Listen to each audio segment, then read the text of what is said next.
something that you now use in your role on YouTube and Twitch that you used as a musician? Hey, friendo, Steve here. Hey, Larson. And you're watching Tom Talks Rubbish.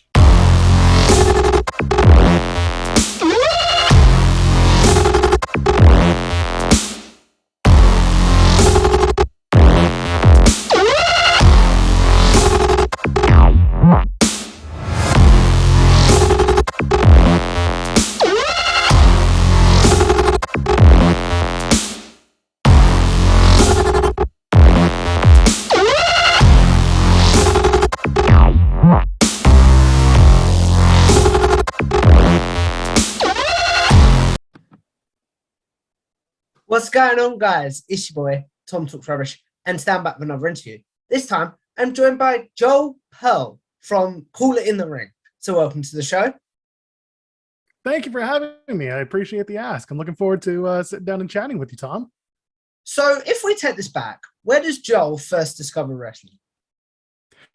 So I struggle with this question because I'm pretty sure my brother, who is not much of a fan now, he's about 9 years older than me. I think he was a fan back when I was a little kid. And I remember watching WWF Superstars way back when I was maybe about 3-4 years old. But then after that, I was never really watching or exposed to wrestling until I was probably 12 or 13, and the Attitude Era was a big thing, and WCW was obviously very hot. And that's when I started to really discover my fandom for wrestling, because my friends at school were talking about it, and then I wanted to talk about it, and I wanted to be part of that group. And so yeah, I just kind of started, I'm sure at a really young age, but I really became aware of being a fan of my fandom at around 12 or 13. What is something that you remember from the young age stage that you maybe think, oh, I wish I knew more about it at the time? Oh, good question. I wish I don't know if I really have an answer. I was a fan of Hogan. I know that because I saw the red and the yellow and Ultimate Warrior. I knew I was a fan of them. Of course, later on in life, we came to understand how they are. But that's not what I think I would want to change. I think it's just because when you're a kid, you don't understand, and that news isn't out there. It's the character that I was enthralled by. And I don't think you need to know at that point either. Yeah, exactly. And there's a certain degree where you're a kid and you don't know any better. You're just watching a TV show and you have your favorites, the guys you cheer or the girls you cheer and the ones you boo. Yeah, definitely. Do you think... So yeah, go ahead. Sorry, I'm just curious to know what you think. Do you think that there's maybe not a lost art in wrestling, but like, do you think maybe people should continue their innocence a bit more and maybe not dig so much because like almost the shine's taken off the apple sort of thing? Hello? I think at this point, there's so much out there that your fandom is really tailored to you. There's so many news outlets out there. If you want to go that route, if you want to read more about wrestling, there are so many news outlets that don't look at the spoilers. They're more the analysis. So for example, PW Torch, I'll shout them out because Wade Keller and his crew, while they do talk about spoilers sometimes, they do a really good job of just focusing on the show, not focusing on spoilers, wanting to be more about what they're seeing in the moment and clear as day in front of them and not just what's coming up. So I'll shout them out for that. For any fan out there, your fandom is what you make of it. Yeah. And we can't escape the fact that, like you said, the shine is off the apple. We can't stop that. That's just the way that the news is in wrestling, the way we know that it is that sports entertainment or that the outcomes are predetermined. We know all these things exist now. And so as a result, you just kind of have to navigate your fandom your own way. And because of the internet, there are so many ways to get through that. You can choose to ignore social media altogether. You can choose to dive in head first and be a part of every little conversation, nook and cranny you can find yourself in. I think it just comes down to how you as a fan interact with not only the television show, but also with other fans. Definitely. So, and I was going to ask this question later, but that's just how the conversation's flown. So, like, do you think now that you're starting to work in the wrestling media a bit more, do you think your fandom has changed? Oh, 100%. I've always been interested in the production world of professional wrestling, the stuff going on behind the scenes. I've also been a proponent of good storytelling. And at the same time, I've learned that in professional wrestling, the storytelling isn't exactly A1 top shelf. It's going to win an Emmy. And over time, I've learned to temper my expectations based on that. If I want to talk A1 storytelling, there are plenty of other shows out there that will give me that. Wrestling's not going to give me that. I think it's very much for anyone like myself. If you're involved in wrestling, you're finding ways to have other conversations and hobbies outside of wrestling. Have you found then, because that since you got involved in the media, you maybe don't sit down and watch a show for fun? I think it depends on the show. I think a lot of the shows I watch, I do have fun watching because I find a way to make it entertaining for myself.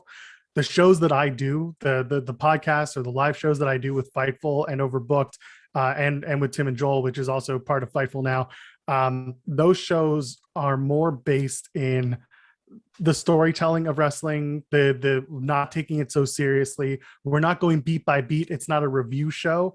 We're kind of just talking about the stuff that we like. Same thing happens when I do a show on Fightful called Grappy Hour with Lily. Her and I, we just talk about mostly GCW, AEW, Impact, indie stuff that she's watched, Joshi content, other Japanese wrestling. I try to bring out the fandom in people. I want to talk about what they're enjoying. I don't want to pick apart what people have already picked apart or what people might not enjoy, because honestly, I might enjoy it. Butch, for example, I find Butch to be endlessly entertaining for all the stupid reasons you can think of. The character of Butch, to me, is interesting. The character of Madcap Moss is interesting. Are they one-dimensional? Absolutely. But they're also comedic and they're also entertaining, and that's fine. I know Pete Dunne was Pete Dunne, but Pete Dunne also did comedy bits when he was in the UK. So it's not like it's unheard of for him to do something as ridiculous as Butch. So other people might feel differently, and I understand that. But for me, I find the lightheartedness in it when it comes to wrestling. Yeah. So what is something that you maybe feel like you bring to the wrestling media that others don't? Do you think it's the fact that you see the more lighthearted side of wrestling? It's absolutely that. I take nothing seriously, and I tell people that all the time. And on top of that, I want to put this as nicely as I can. I while I don't take anything seriously, I also don't. I'm trying to be nice, and I want any wrestler who may have watched this interview, I don't want them to take this the wrong way. I don't really go out of my way to interview or interact with many wrestlers. Okay. And for me, that maybe is my way of keeping that proverbial shine on the apple.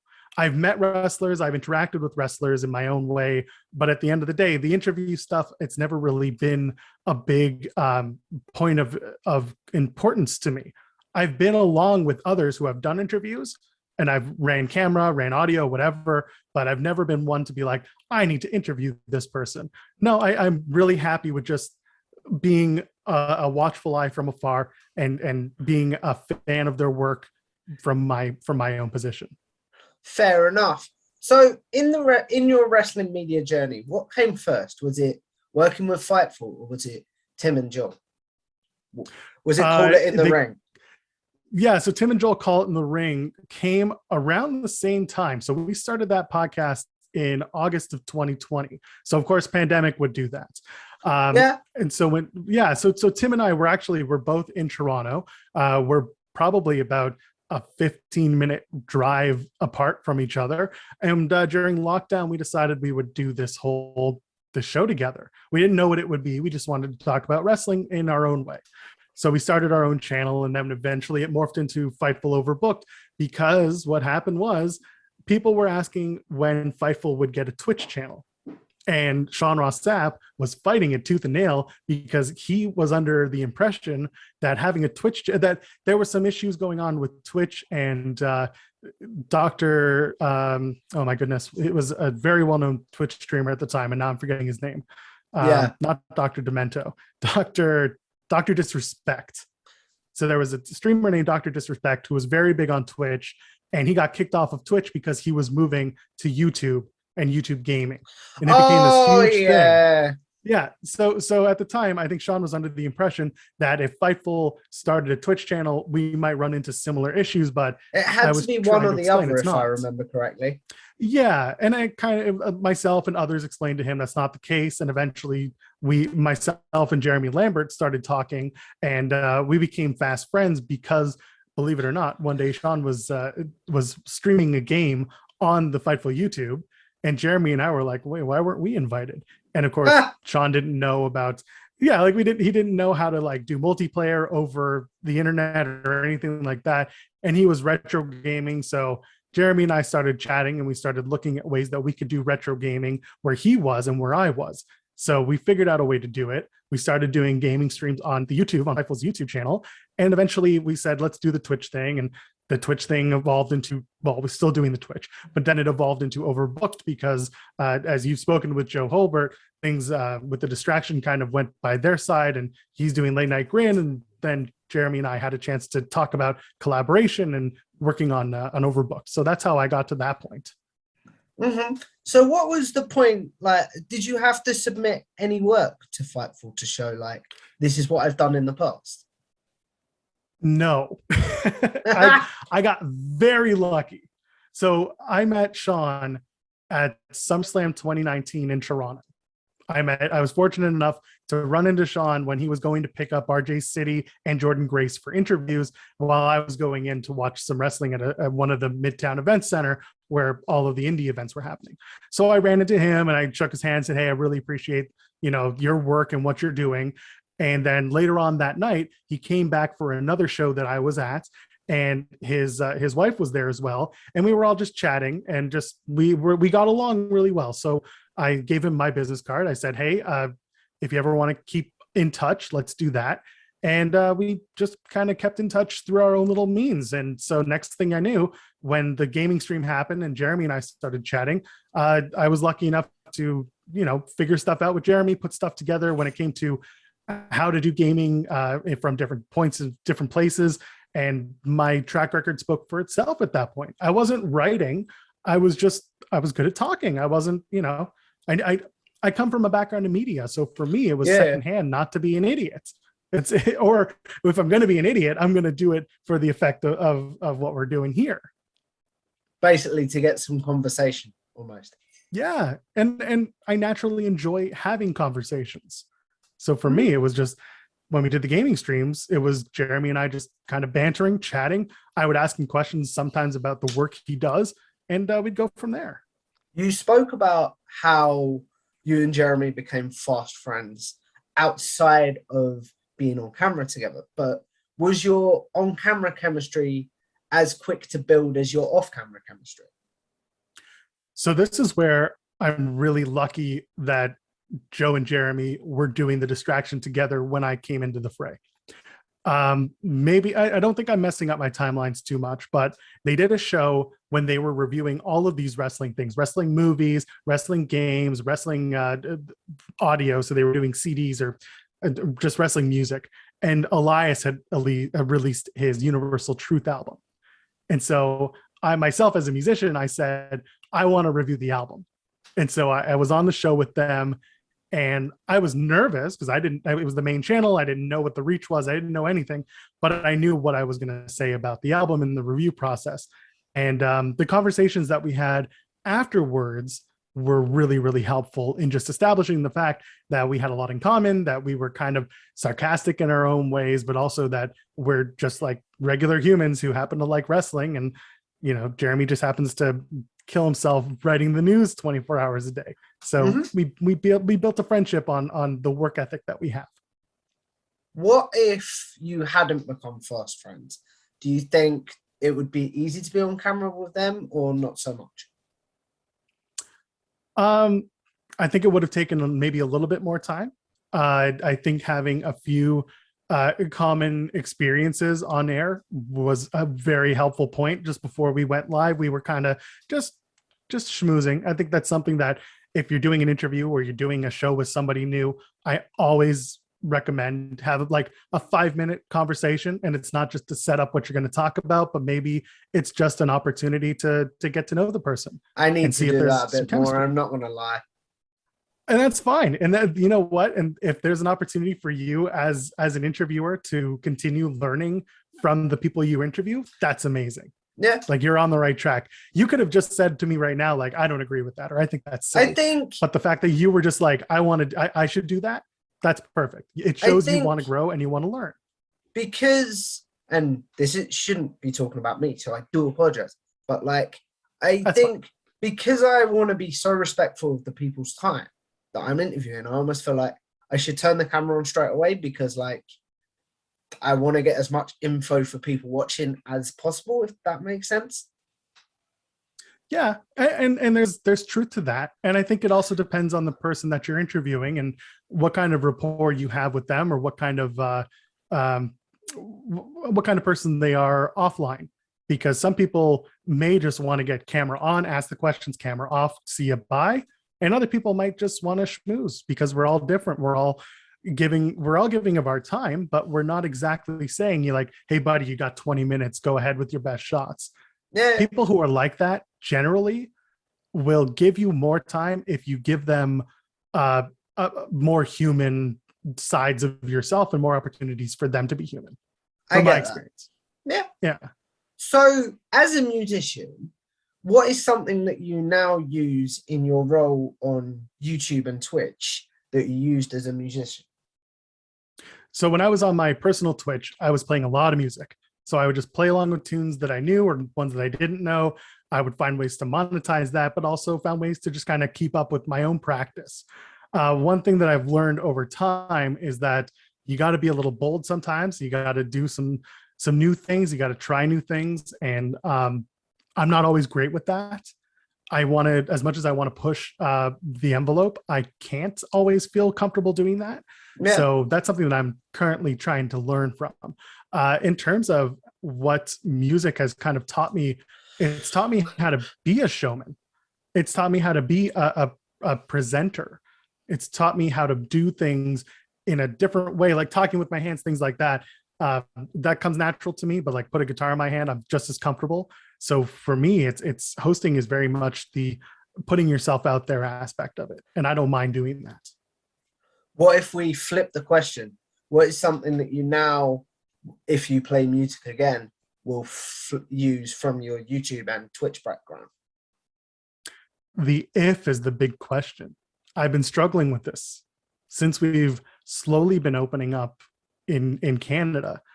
I've had some opportunities or some asks to go out on the road with other bands and work with other musicians. I haven't said yes yet.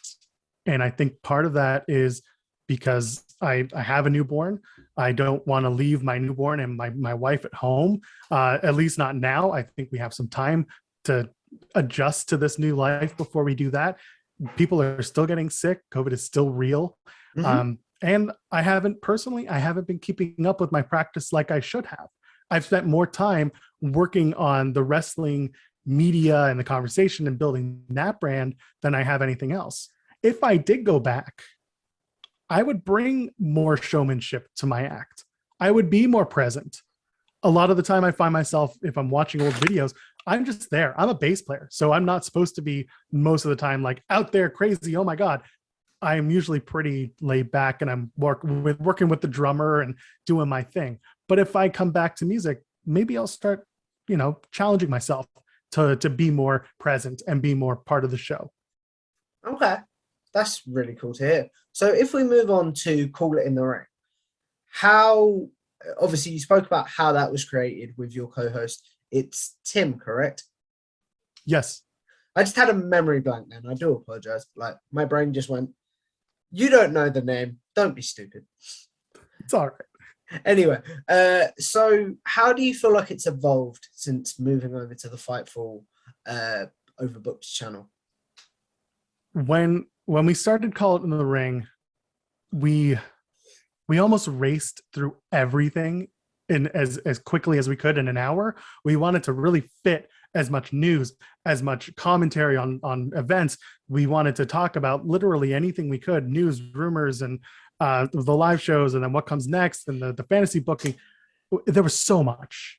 Yeah. It was starting to drive us crazy, insofar that we started doing 2 shows a week.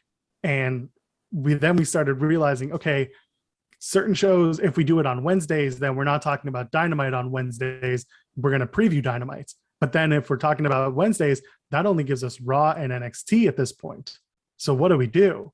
You know, and maybe there's a pay-per-view, but that's only once a month, twice a month if it's an AEW pay-per-view on the calendar. So our Wednesday show was just getting cannibalized. No one wanted to talk about Raw. No one wanted to talk about NXT. Tim doesn't care about the news. He cares about the storytelling. He cares about the production. We have a similar mindset. So when we went to 1 day a week, we realized, let's just talk about the stuff we want to talk about. Let's just talk about the stuff we enjoyed. Or if we're going to nitpick what we didn't enjoy, let's figure out ways that maybe it could be better or make it funny, and just engage with the people that are watching with us and make it as entertaining as we can. Because at the end of the day, we're just trying to be entertaining. We're not trying to be analytical about wrestling. Sometimes we are. We got to a point where we started calling all these ridiculous things happening in WWE months before they happened. There's a reel out there, the 24/7 weddings, we called it.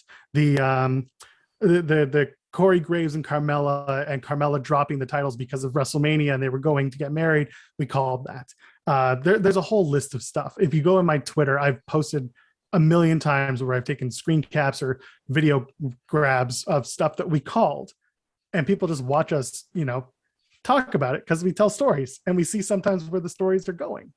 Wrestling's not hard. Like, again, wrestling storytelling is not hard. Sometimes they hit you over the head with it. Yeah. To the point where, and sometimes you have to tell the difference between what they're hitting you over the head with and what's a red herring. Impacted that recently at Rebellion with their triple threat X Division match. They said Trey Miguel doesn't have to be pinned or submitted to lose the title. So they said it a billion times, and then who gets pinned to lose their title? That's Trey Miguel. Yeah. So sometimes it works, but other times they just kind of hit you over the head and you're like, okay, I get it. You're going to do it this way. That's fine. Just go ahead.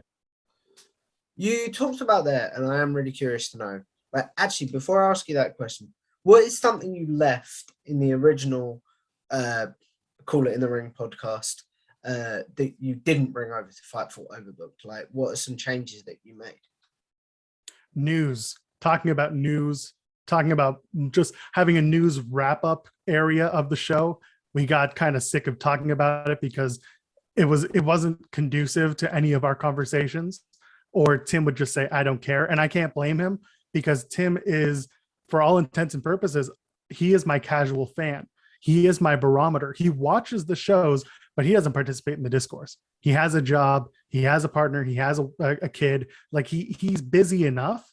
So for him, when he and I chat, he's watched the shows and he's giving his opinions, but he's certainly not, glued to the screen for everything. So we really wanted to focus on the fact that I want Tim's opinion, because I want people to understand that these are the opinions of a lot of casual fans, of fans who are not plugged in the same way.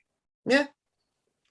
You talked about there, Tim maybe not watching as much because of his lifestyle and having a kid. How do you think, as your child gets older, your consumption of wrestling might change, or the way you review wrestling might change? Okay, so first I lock him in a room. No, so I don't know. My partner and I, we talk about this all the time. She knows what I do. She knows that this is part of my current job. This is my landscape. This is what I do. And we also agree that we don't necessarily want to introduce our child to wrestling at any early point in their life. If they become a fan because some kid at school is like, hey, I want to be a wrestling fan, that's different. But I don't want to drag, my kid to a wrestling show, an indie show, and be like, you have to be a fan because I am too. That's not what I want. That's not basically what you don't want to be Nicolas Cage in his new film. Exactly. I don't want that. If you've seen the film, you lot know what I'm talking about. Exactly. And so with I'll go back to Wade Keller. Wade has a kid, and people have asked, "Hey Wade, is your child as invested in wrestling or interested as you are?" And Wade said a billion times, like when the kid was younger, absolutely not. Now the kid kind of like comes in and out, or sees that he's watching TV and maybe asks questions, but is not nearly as invested as his dad is. Mhm. And I probably expect the same from my kid. And I don't expect my kid to become the big wrestling fan that I have become. If he does, cool. There are ways to work with that. As long as this kid knows what wrestling is and what wrestling isn't, that's all that matters to me.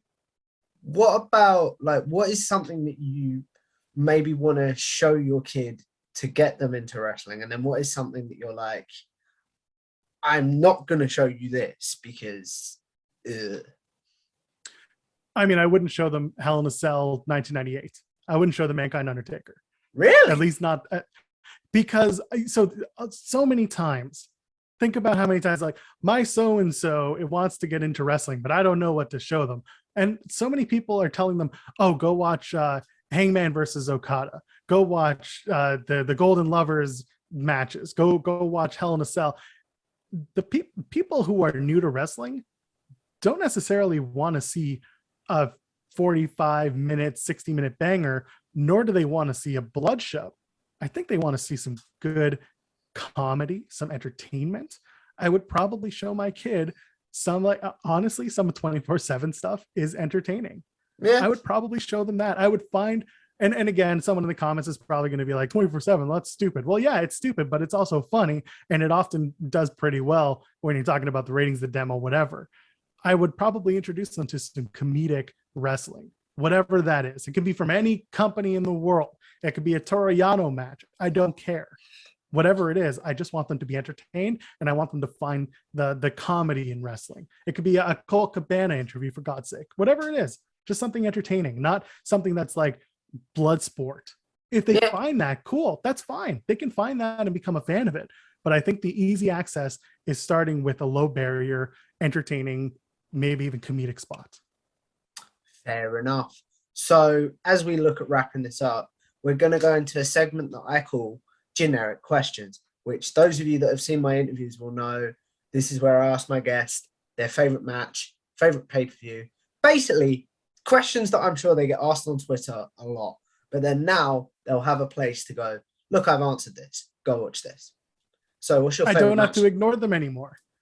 Basically, yes. What's your favorite match of all time? My favorite match of all time, and this is why I don't normally answer the question, because I don't know. I hate this question, and I've been asked this question so many times, because I also can't answer it without being a smartass. Favorite match, one that does stick out to me is the street fight between Cactus Jack and Triple H at the Royal Rumble 2000. Favorite pay-per-view of all time, and this can be broken down into 3 categories: pay-per-view you loved as an adult that you were just sitting on your couch watching, pay-per-view you loved as a kid that you were just sitting watching at home, and an event you've been at live that you really enjoyed. So we'll start with the one when I was a kid, and I'll go back to Royal Rumble 2000. I watched that pay-per-view in a movie theater in my hometown, and it was the first time that the theaters were showing WWF pay-per-views on the big screen. And I went to that. I was a 13-year-old kid, highly impressionable, and I had the time of my life watching the Royal Rumble 2000. And maybe that's why that Cactus Jack Triple H match is my favorite, or one of my favorite matches. So that's the kid one. What were the other ones? There was as a kid, as an adult, just sitting on the couch. As an adult, just sitting on the couch at home, and an event you've been at live. Money in the Bank 2011. That was Punk Cena, right? Yep. So we'll do that. That was probably what brought me back into wrestling after a brief couple of years, or a year where I wasn't really paying attention as much, where I'd become more of a pay-per-view only watcher myself. Let me guess, it was the pipe bomb. It may have been the pipe bomb. It may have just been the build in general, because there was the ice cream bar stuff with Punk and Vince McMahon, and there was a good build in there. And it's funny because Cena was like almost tertiary to the entire build. Yeah, it was all Vince McMahon and CM Punk, and then John Cena was just the champion at the time. That's all it was. So I like the build there. I think there was a good story going on there. And then that I've been to live, SummerSlam 2019 was probably up there. And this is going to sound weird. Slammiversary 2018. Okay, a few No, go ahead. No. Yeah. I was just going to say a few deep cuts in there. Do you want to explain a bit more why you really enjoyed being at those shows? So Slammiversary came about a week or two, maybe even days after I popped the question to my wife and we got engaged. And that was her first wrestling show ever. Her first live show, her first big event. We were sitting third row. We very much enjoyed the show. It wasn't the best show ever, but it was actually a really fun show from what I remember. Is the 2018 one the one where Austin? Oh, what was the match? Oh, was that the Austin Aries, John and Johnny Mundo, where Aries hits the or Mundo wins and then Aries gets up and flips everybody off? I think it was. So that was 2019, I think. Oh, or it was later on. No, it's fine. I only remember that because I think that one happened in New York, and then this Slammiversary was in Toronto. Oh, okay. Don't try and control your guests, guys. When you don't know, just let them talk, guys. No, it's okay. And also, I remember going to Rebellion in that could have been 2019. Ooh. My timelines are all messed up is what I'm getting at. But either way, the Impact shows that I've been to live, often they're memorable and they're a really good time. And then for, what was the other show I was talking about? My brain is completely frazzled. SummerSlam 2019. SummerSlam 2019. We ended up in a box at that show. Ooh! It was completely unexpected. A friend of mine knew somebody at the venue, just happened to see them working that day. And they said, hey, we got some space up in here. So you want to come with us? So we ended up in a box. It was fun.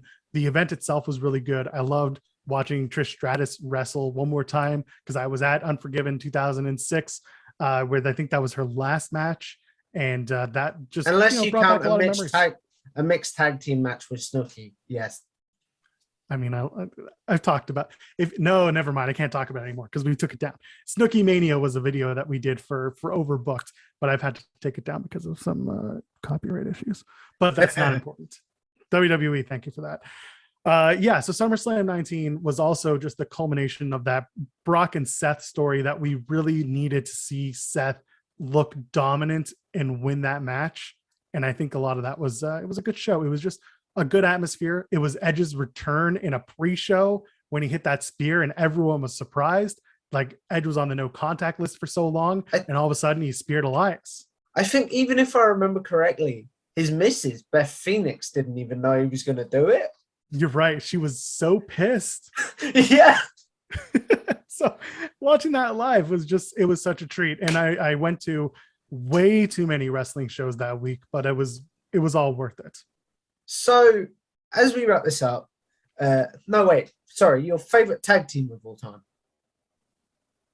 Oh my God, this is tough. It's a throw up between Edge and Christian and honestly right now FTR. That match would be fun. I'm not going to lie. I would love to watch it. And they're all active competitors right now. If we could do it, I'd love to see it. Yeah, exactly. I just 5 years ago. Absolutely not. Oh, favorite theme song of all time?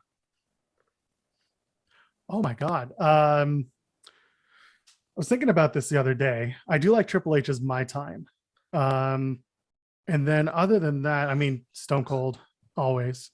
That Glass Shatters is the game. And even the Disturbed theme. The Disturbed theme was a thing back in my day. I don't know if you remember.